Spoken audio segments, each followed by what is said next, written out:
What's going on everyone, and welcome to Stuttering Leo. My name is Leo and I have the stutter. In this video, I'm going to talk about how you as a stutterer can handle wedding speeches or any public speaking during a wedding. Now, a little story as to why I'm even making this video.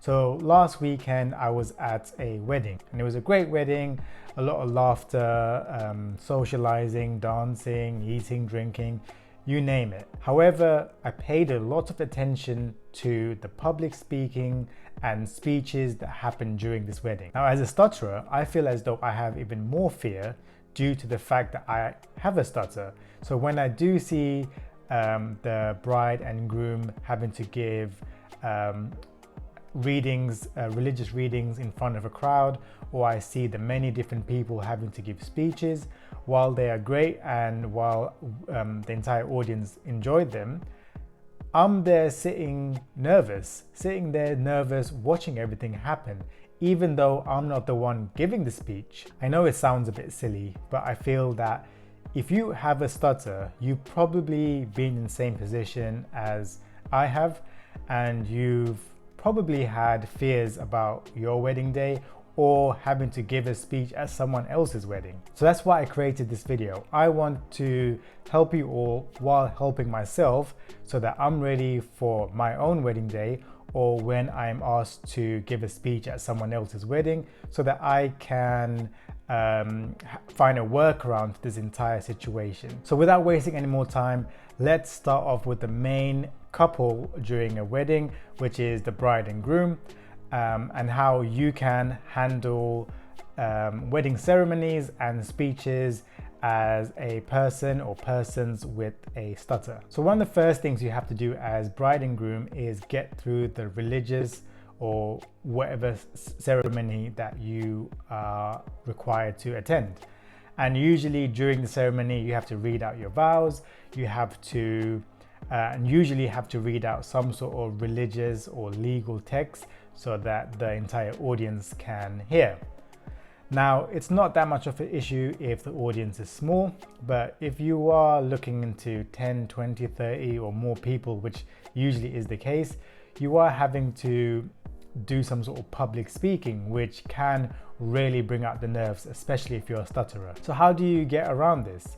Well, the first thing you can do is speak with the person who's officiating your wedding ceremony and let them know that you do have a stutter, and if there's any way to kind of read out anything such as the vows and legal religious texts so that maybe less people can hear. So rather than having a microphone placed in front of you so the entire audience can hear, how about just the main individuals can hear what's going on, such as the husband to be, the wife to be, and a person officiating the ceremony. So as long as the main people can hear what's going on, as long as the required text is heard by the officiator, then everything should hopefully run smoothly. This should also then relieve any tension that the person with a stutter has, especially when it comes to reading out in public. Another thing you can do is try and ask for the readings and vows or whatever you have to say during the ceremony before the actual ceremony itself. So once again, speak with the priest, guru, rabbi, whoever it may be, and ask them to get a copy of the readings that will happen during the ceremony itself.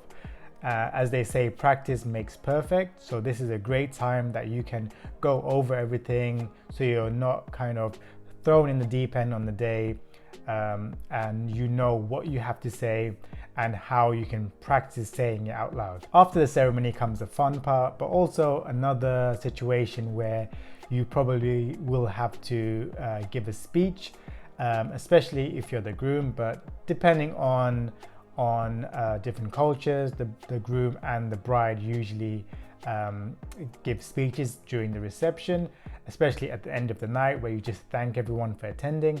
So how do you get past this? Well, if you are the groom or bride, why don't you say the speech together? So especially if one of you doesn't stutter, you can kind of jump in when you feel that your partner is about to stutter.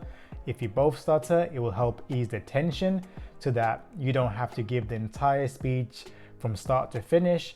And if only one of you stutters, that in itself will still help reduce any anxiety, because you know someone else is there to kind of carry on, especially when you get stuck, and that not all the eyes are on you. And of course, if you don't want to give a speech with someone else, just practice the speech. Make sure you write it in such a way that you don't use any words that you're likely to stutter on or have a block on, like I did just there.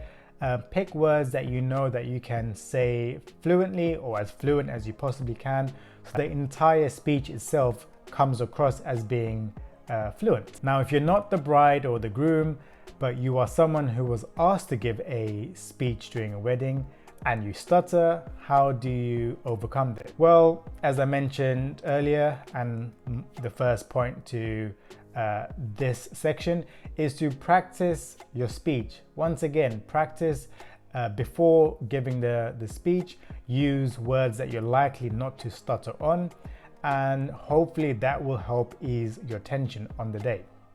You can also, rather than giving a speech, do something else. Maybe sing a song, play an instrument to a song that the couple, the happy couple enjoy. And you can even perform something else like a dance. I know many Indian weddings that I've been to, they perform dances for the happy couple, so that could be something you could do.